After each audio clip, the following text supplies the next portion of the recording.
Hello everyone, स्वागत है दोस्तों सभी का इंजीनियर्स वाला में। आई एम अविनेश और सभी का तहे दिल से स्वागत करता हूं।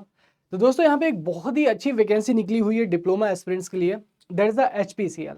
और एचपीसीएल एक बहुत ही इतनी अच्छी नौकरी है, मतलब डिप्लोमा एस्पिरेंट्स के लिए, कि आप यूँ समझ लिए भाई कि यहाँ पे जो आपके पास में एलपी है, जो भाई आपके पास में ना, तो शुरुआत पैसों से ही कर लेते हैं। तो आपके पास में जो एलपी है वो कितना है हमारे पास में 13.38 है ना, ये हमारे पास में एलपी है आपका, यानी कि लगभग आपके पास में 11.5 लाख का आपके पास में पैकेज आपको दिया जा रहा है। और ये कि हमारे पास में जो सीटीसी है आपके पास में सीटीसी, तो भाई ये डिप्लोमा लेवल पे आप मतलब समझ रहे हो, यहाँ पे इतना बड़ा पैकेज मिलना आसान बात नहीं होती है।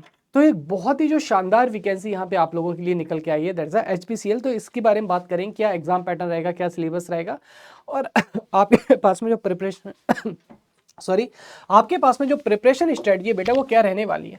तो सबसे पहले अगर मैं यहाँ पे बात कर लूँ नंबर ऑफ वैकेंसीज के लिए, तो नंबर ऑफ वैकेंसीज हमारे पास में कितनी देखो आई हैं। तो यहाँ पे देखिए, अगर हम वैकेंसीज की बात करें भाई, तो हमारे पास में यहाँ पे मैकेनिकल इंजीनियरिंग, इलेक्ट्रिकल इंजीनियरिंग और यहाँ पे इंस्ट्रूमेंटेशन और जो केमिकल इंजीनियरिंग है, इसके लिए यहाँ पे जो हमारे पास में वैकेंसी है, वैकेंसी आपके यहाँ पे निकली हुई है। तो सबसे पहले अगर हम बात करें, तो हाईएस्ट वैकेंसी यहाँ पे दी गई वो किसके लिए, यहाँ पे मैकेनिकल के लिए दी गई आपका, यानी कि 130 वैकेंसी। इलेक्ट्रिकल भी उसके पीछे नहीं है हमारे पास में, तो ये कितना है हमारे पास में 65 दे रखी है यहाँ पे। और सबसे बड़ी बात है इंस्ट्रूमेंटेशन की वैकेंसी। तो एचपीसीएल में जो हमारे पास में इंस्ट्रूमेंटेशन है, इसमें भी एक अच्छी खासी वैकेंसी आपको देखने को मिली, यानी कि 37 वैकेंसी जो आपको देखने को मिली है। एज की अगर हम बात करें, तो जनरल कैटेगरी में 25 साल दे रखा है यहाँ पे। और क्वालिफिकेशन की बात करें, तो यहाँ पे डिप्लोमा दे रखा है। और किसी भी तरीके की जो एक्सपीरियंस है, किसी भी तरीके के एक्सपीरियंस की कोई जरूरत यहाँ पे नहीं है। तो आपका यहाँ पे जो एक्सपीरियंस है, एक्सपीरियंस कैसा है यहाँ पे, नील एक्सपीरियंस आपका हो जाता है। ठीक है, चलिए। तो यहाँ पे हमारे पास में जो एलिजिबल ब्रांच है वो कौन सी है, मैकेनिकल इंजीनियरिंग, इलेक्ट्रिकल इंजीनियरिंग और यहाँ पे इंस्ट्रूमेंटेशन इंजीनियरिंग। और यहाँ पे जो दो वैकेंसी वो किसके लिए, यहाँ पे जो केमिकल इंजीनियरिंग है, केमिकल इंजीनियरिंग में अगर आपने डिप्लोमा कर रखा है, तो केमिकल वाले भी यहाँ पे एलिजिबल है। ठीक है बेटा, चलो आगे चलते हैं यहाँ पे। नेक्स्ट हमारे पास में है एचपीसीएल 2025 की एलिजिबिलिटी क्राइटेरिया। तो यहाँ पे एलिजिबिलिटी क्राइटेरिया की अपन बात करें, तो all the qualification should be full time regular course. यहाँ पे आपका डिस्टेंस और नहीं होना चाहिए हमारे पास में। क्या एलिजिबिलिटी है, सिर्फ और सिर्फ आपकी यहाँ पे जो फुल टाइम की एलिजिबिलिटी है, यानी कि आपका फुल टाइम यहाँ पे होना चाहिए, आपका फुल टाइम आपके पास में डिप्लोमा होना चाहिए। Now qualification in branch or subject as specified against the respective post above will only be considered as eligible qualification। मतलब जिस पोस्ट के आपके पास में डिग्री होगी, वही आपके लिए यहाँ पे जो है एलिजिबिलिटी मानी जाएगी। आप मतलब यहाँ पे किसी दूसरी ब्रांच से फॉर्म नहीं भर सकते। तो ऑब्वियस सी बात है ना ये तो। अब देखो यहाँ पे एक बड़ा क्वेश्चन उठता है कि यार सर यहाँ पे बीटेक वाले एलिजिबल है या फिर नहीं, है ना। बीई और जो बीटेक है यहाँ पे, सर ये एलिजिबल है या फिर नहीं है। तो strictly not allowed, strictly not allowed, है ना। Higher qualifications not allowed. तो यहाँ पे हमारे पास में जो हायर क्वालिफिकेशंस है, हायर क्वालिफिकेशंस यहाँ पे अलाउड नहीं है। तो हमारे पास में क्या एलिजिबिलिटी क्या है गाइस, ओनली डिप्लोमा स्टूडेंट, है ना, ओनली डिप्लोमा। तो ओनली यहाँ पे जो डिप्लोमा स्टूडेंट है यहाँ पे एलिजिबल है। हमारे पास में किसी भी तरीके का यहाँ पे जो आपका बीटेक यहाँ पे अलाउड नहीं किया गया, यानी कि higher qualifications are not allowed. ठीक है, so they are not allowed. तो यहाँ पे ओनली डिप्लोमा के लिए हमारे पास में वैकेंसी है। आगे चलते हैं और नेक्स्ट हम लोग यहाँ पे देखते हैं कि हमारे पास में और क्या क्या होगा। तो यहाँ पे देखिए, अब हम बात करते हैं मेन पॉइंट की, दैट इज द सिलेबस और हमारे पास में जो एग्जाम पैटर्न है, सिलेबस और एग्जाम पैटर्न क्या रहने वाला है। ठीक है, अब देखो यहाँ पे अगर हम एग्जाम पैटर्न की बात करें, तो हमारे पास में एग्जाम पैटर्न दो पार्ट में आपका डिवाइड किया है, दैट इज द टेक और नॉन टेक के बीच में, है ना। तो यहाँ पे आप देख सकते हैं हमारे पास में सिलेक्शन प्रोसेस में comprise of the various short listing and selection will take place है। तो यहाँ पे देखो सबसे पहले आपके पास में क्या है बेटा, सीबीटी। सीबीटी के बाद में आपका यहाँ पे ग्रुप डिस्कशन, और ग्रुप डिस्कशन के बाद में यहाँ पे आपका जो पर्सनल इंटरव्यू है, पर्सनल इंटरव्यू को यहाँ पे रखा गया है। यानी कि 3 स्टेजेस से आपको यहाँ पे गुजरना है, सीबीटी और उसके बाद में discussion, group discussion, skill test, और यहाँ पे हमारे पास में जो इंटरव्यू है, यहाँ से आपको गुजरना पड़ेगा। ठीक है, अब यहाँ पे जो हमारे पास में सीबीटी है बेटा, सीबीटी के यहाँ पे 2 पार्ट करे गए हैं। आपका यहाँ पे सीबीटी में 2 पार्ट रखे गए हैं, दैट इज अ टेक और नॉन टेक्निकल। तो हमारे पास में यहाँ पे 2 पार्ट निकल के आएंगे एग्जाम के, एक हो गया हमारे पास में टेक और दूसरा हो गया हमारे पास में क्या, नॉन टेक। तो दोनों ही पार्ट आपके पास में यहाँ पे एलिजिबल है। नॉन टेक में हम लोग देख लेते हैं। नॉन टेक में हमारे पास में क्या है, जनरल एप्टीट्यूड हमारे पास में, English language very very important है। इंग्लिश है हमारे पास में, इंग्लिश के बाद में आपके पास में यहाँ पे क्वांटिटेटिव एप्टीट्यूड, और उसके बाद में हमारे पास में क्या, इंटेलेक्चुअल यानी कि लॉजिकल रीजनिंग है हमारे पास है ना। जीएस यहाँ पे नहीं रखा गया ना, आप देख सकते हैं यहाँ पे कहीं भी जीएस का जिक्र यहाँ पे नहीं किया गया हमारे पास में। तो आपके लैंग्वेज यहाँ पे इंग्लिश है हमारे पास में, क्वांटिटेटिव एप्टीट्यूड है, और हमारे पास में यहाँ पे क्या है जो रीजनिंग है यानी कि लॉजिकल रीजनिंग और डेटा इंटरप्रिटेशन। सिलेबस के अकॉर्डिंग कहीं भी जीएस का पोर्शन नहीं रखा गया है। हमारे पास में जो पार्ट 2 है, पार्ट 2 हमारे पास में क्या है, टेक्निकल है हमारे पास में, जो भी आपके पास में स्पेसिफिक ब्रांच है।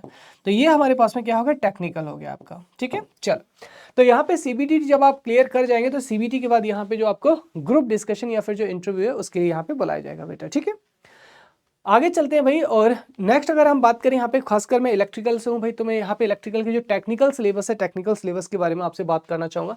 तो देखो हमारे पास में जो टेक्निकल सिलेबस है इसमें इलेक्ट्रिकल सर्किट, तो electrical circuit is nothing but, इसे अपन किसके नाम से जानते हैं यहाँ पे, this is nothing but basic electrical, basic electrical. और यहाँ पे इसी को किसके नाम से जानते हैं, जैसे आप नेटवर्क थ्योरी के नाम से जानते हैं। किसके नाम से, जो नेटवर्क थ्योरी है, नेटवर्क थ्योरी के नाम से आप इसको जानते हैं। ठीक है, नेटवर्क थ्योरी। सेकंड हमारे पास में गाइस इलेक्ट्रोमैग्नेटिक फील्ड, बेसिकली इसी का है हमारे पास में, इसी का ही एक पार्ट है ये। तो यहाँ पे और नेक्स्ट गाइस आपके पास में electrical machine guys, highest scoring subject है ना। तो हमारे पास में जो सबसे ज्यादा यहाँ पे एचपीसीएल में अगर प्रीवियस ईयर पेपर देखेंगे तो हाईएस्ट जो क्वेश्चन है गाइस, हाईएस्ट क्वेश्चंस आपको कहाँ से देखे गए, जो हमारे पास में यहाँ पे जो इलेक्ट्रिकल मशीन है, इलेक्ट्रिकल मशीन से आपको यहाँ पे सबसे ज्यादा जो क्वेश्चन है देखने को मिलते हैं। उसके बाद में गाइस हमारे पास में पावर सिस्टम है आपके पास में, पावर सिस्टम है। पावर सिस्टम के बाद हमारे पास में यहाँ पे क्या है, आपका इलेक्ट्रिकल एंड इलेक्ट्रॉनिक्स मेजरमेंट है हमारे पास में, और आपके पास में पावर इलेक्ट्रॉनिक्स है। अब देखो बेसिक इलेक्ट्रॉनिक्स यहाँ पे लिखा नहीं है, लेकिन क्वेश्चन हमारे पास में जो बेसिक इलेक्ट्रॉनिक्स है, क्योंकि ऑफिशियल सिलेबस इन्होंने दे नहीं रखा है, प्रीवियस ईयर सिलेबस के अकॉर्डिंग है। तो हमारे पास में जो बेसिक इलेक्ट्रॉनिक्स है यहाँ पे, बेसिक जो इलेक्ट्रॉनिक्स है भाई, बेसिक इलेक्ट्रॉनिक्स से भी यहाँ पे क्या आते हैं जो क्वेश्चंस है, बेसिक इलेक्ट्रॉनिक्स से भी क्वेश्चंस आपके पूछे जाते हैं। ठीक है, तो ये हमारे पास में क्या है सब्जेक्ट। और जो पावर इलेक्ट्रॉनिक्स है गाइस, पावर इलेक्ट्रॉनिक्स से भी अच्छे खासे है ना, अच्छे खासे यहाँ पे जो क्वेश्चंस है, क्वेश्चंस का लेवल और यहाँ पे जो नंबर ऑफ क्वेश्चंस आपको देखने को मिल जाते हैं। तो पावर इलेक्ट्रॉनिक्स गाइस यहाँ पे एक इंपॉर्टेंट सब्जेक्ट है आपका एचपीसीएल एग्जाम के लिए। ठीक है, तो यहाँ पे प्रीवियस ईयर के अकॉर्डिंग ये हमारे पास में क्या है, ये आपके पास में यहाँ पे मैंने जो आपको वेटेज है वो बताया। चलिए अब हम बात कर लेते हैं यहाँ पे सबसे इंपॉर्टेंट चीज की सर, यहाँ पे जो हमारे पास में प्रिपरेशन स्ट्रेटजी है भाई, प्रिपरेशन स्ट्रेटजी सर हमारे पास में यहाँ पे कैसे रहनी चाहिए। ठीक है, अब देखो आपको यहाँ पे सबसे पहले क्या करना है, यहाँ पे level of previous year questions आपको देखना पड़ेगा। तो level of previous year question बेटा जब देखोगे तभी ना आपको यहाँ पे आइडिया लगेगा कि किस तरीके के क्वेश्चन आ रहे हैं, चाहे वो टैग हो हमारे पास में, चाहे नॉन टैग हो ना। तो यहाँ पे आपको टैग प्लस नॉन टैग, ये दोनों ही चीज आपको देखनी पड़ेंगी यहाँ पे है ना, टैग और नॉन टैग। नॉन टैग की अगर हम यहाँ पे बात करें तो यहाँ पे अहम रोल निभाएगा आपका इंग्लिश लैंग्वेज। ठीक है, इंग्लिश। तो भाई हमारे पास में जो इंग्लिश है बेटा, इसको आप बहुत अच्छे से कर लीजिए ना, जो इंग्लिश सब्जेक्ट है यहाँ पे। हालांकि देखो बेसिक ग्रामर यानी कि 10th तक का ही यहाँ पे जो क्वेश्चन है वो आता है, लेकिन ये इंपॉर्टेंट रोल प्ले करता है एचपीसीएल के केस में ना, बहुत इंपॉर्टेंट रोल प्ले करता है। तो फर्स्ट ऑफ ऑल आपका नॉन टेक्निकल में, आई नो आपका यहाँ पे एसएससी और आरआरबी के लिए आपका रीजनिंग भी अच्छा है बेटा, और आपका यहाँ पे एप्टीट्यूड भी अच्छा है, लेकिन जो इंग्लिश है, इंग्लिश तो एसएससी में आता नहीं है और ना ही रेलवे में आ रहा है आपका। तो इसके ऊपर आपको यहाँ पे क्या करना पड़ेगा, थोड़ा फोकस आपको अच्छे से करना पड़ेगा। ठीक है, चलिए उसके बाद में यहाँ पे टैग और नॉन टैग के बीच में आपको बैलेंस रखना पड़ेगा। तो प्रीवियस ईयर अगर हम देखें तो प्रीवियस ईयर में ऑलमोस्ट आपका टैग नॉन टेक्निकल आपका बराबर ही था। तो यहाँ पे आपको टेक्निकल और नॉन टेक्निकल है ना, दोनों में आपको क्या रखना पड़ेगा, यहाँ पे बेटा आपको जो बैलेंसिंग है वो रखना पड़ेगा, क्योंकि यहाँ पे इक्वल वेटेज अगर जा रहा है हमारे पास में तो दोनों को आपको इक्वली इंपॉर्टेंस भी देनी पड़ेगी ना।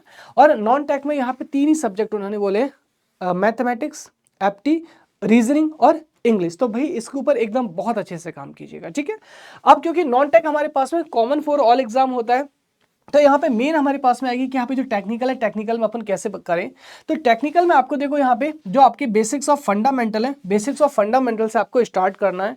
और यहाँ पे हमारे पास में जो कोर सब्जेक्ट है ना, सो यहाँ पे widely coverage on the core subject like machine and power system, like machine and power system. तो इनके ऊपर आपको यहाँ पे क्या करना है, वाइडली कवरेज देना है, क्योंकि यहाँ पे हमारे पास में एक जो मशीन है, यहाँ पे हाईएस्ट जो स्कोरिंग है, हाईएस्ट स्कोरिंग आपको देखने को मिला है एचपीसीएल के केस में। अब देखो यहाँ पे हाउ टू स्टार्ट, आपको यहाँ पे जो स्टार्ट कैसे करना है। तो स्टार्टिंग के लिए मैं कहूँगा कि आप यहाँ पे जो आपके बेसिक फंडामेंटल है, इसके लिए सबसे पहले आप जो नेटवर्क थ्योरी है, नेटवर्क थ्योरी के लिए आप यहाँ पे जाइए, है ना, नेटवर्क थ्योरी। यहाँ पे आप नोट से भी पढ़ सकते हैं, या फिर अगर आपको बुक रेफर करनी तो सैडकू हो गया, है ना, या अभिजीत चक्रवर्ती हो गया, इससे आप यहाँ पे इसको कंप्लीट कर सकते हैं। तो जब नेटवर्क आपका कंप्लीट हो जाए तो यहाँ पे नेटवर्क की क्या लगा लीजिएगा, यहाँ पे नेटवर्क का टेस्ट लगा लीजिए, प्लस यहाँ पे इसके जो प्रीवियस ईयर क्वेश्चन है, प्रीवियस ईयर क्वेश्चंस को लगा लीजिए। उसके बाद में अपने आप को एनालाइज कीजिए कि कहाँ पे गलती हो रही है, कहाँ पे गलती नहीं हो रही है। इतना जब आप कर लेंगे तो आपके पास में जो नेगेटिव पॉइंट्स है वो आपके पास में एलिमिनेट हो जाएंगे। तो अब आपके पास में जो नेगेटिव पॉइंट एलिमिनेट हो जाएंगे, उसके बाद में आपके यहाँ पे जो एक रूट कॉज है हमारे पास में, यानी कि जो फाउंडेशन है वो आपका अच्छा बन जाएगा बेटा ना। अब देखो, आप चाहे मशीन पढ़ो, पावर सिस्टम पढ़ो, पावर इलेक्ट्रॉनिक्स पढ़ो, नेटवर्क का जो यूज है वो हर जगह होगा ही होगा। तो बेसिक जब फंडामेंटल अच्छा हो गया तो उसके बाद में हमारे पास में like subject machine and power system, इसको देखना है। अब देखो मशीन सब्जेक्ट को कैसे डील करना है यहाँ पे। तो मशीन में अगर हम देखें, यहाँ पे मशीन में, है ना, तो मशीन में यहाँ पे गाइस आपके थ्योरी एंड न्यूमेरिकल दोनों ही अच्छे आते हैं, है ना।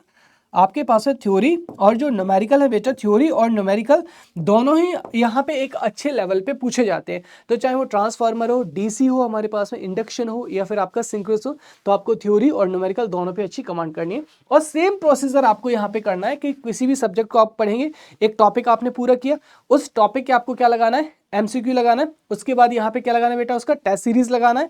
और उसके बाद में उसके जो भी आपकी गलतियां हो रही है उसको दोबारा से रिवाइज करना और देखना है कि आखिर में गलती हमारे पास में कहाँ हो रही थी। तो इसी तरीके से आप यहाँ पे स्टेप बाय स्टेप बढ़ेंगे ना।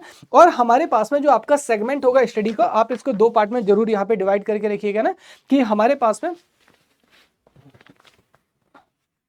दोनों ही सेगमेंट आपके इक्वल यहाँ पे बटे रहना चाहिए बेटा, ठीक है। तो आपका जो ओवरऑल पेपर का लेवल रहता है गाइस, यहाँ पे एक अच्छा एवरेज लेवल से भी अच्छा रहता है, मतलब एक आपका गुड लेवल, एक एग्जाम का आपको यहाँ पे जो अच्छा लेवल है वो देखने को मिलता है। एसएससी से थोड़ा सा ऊपर का जो लेवल है वो आपको देखने को मिलता है। और गाइज यहाँ पे इसके अलावा देखिए, यहाँ पे आपको कोई भी दिक्कत, समस्या, परेशानी यहाँ पे प्रिपरेशन के रिगार्डिंग, या फिर कोई भी यहाँ पे एचपीसीएल के रिगार्डिंग, एसएससी जेई के रिगार्डिंग, तो यहाँ पे सिंपल आप यहाँ पे टेलीग्राम चैनल को ज्वाइन कर सकते हैं। सिंपल सर्च करेंगे अभिनेश सर पीडब्ल्यू, यहाँ पे टेलीग्राम पे ज्वाइन हो जाइए। हजारों बच्चे यहाँ पे ज्वाइन है और उनके साथ भी आप यहाँ पे डिस्कशन कर सकते हैं। So guys, thank you so much everyone, आप सभी को ऑल द बेस्ट गाइज। और यहाँ पे जो एचपीसीएल है, आई होप मेरे जो पॉइंट्स है वो आपके बहुत काम आएंगे और एग्जाम में निकालने में आपको काफ़ी हेल्प करेंगे। So thank you so much everyone once again. और यहाँ पे एचपीसीएल भूलना मत, यहाँ पे कितना 10.38 है ना, यानी कि लगभग 11.25 लाख रुपए का पैकेज है भाई। तो इस बार चाहे कुछ भी हो जाए, एचपीसीएल को यहाँ पे पार करके ही जाना है। So all the best guys, and इस बार गर्दा उड़ा दो। Thank you so much everyone.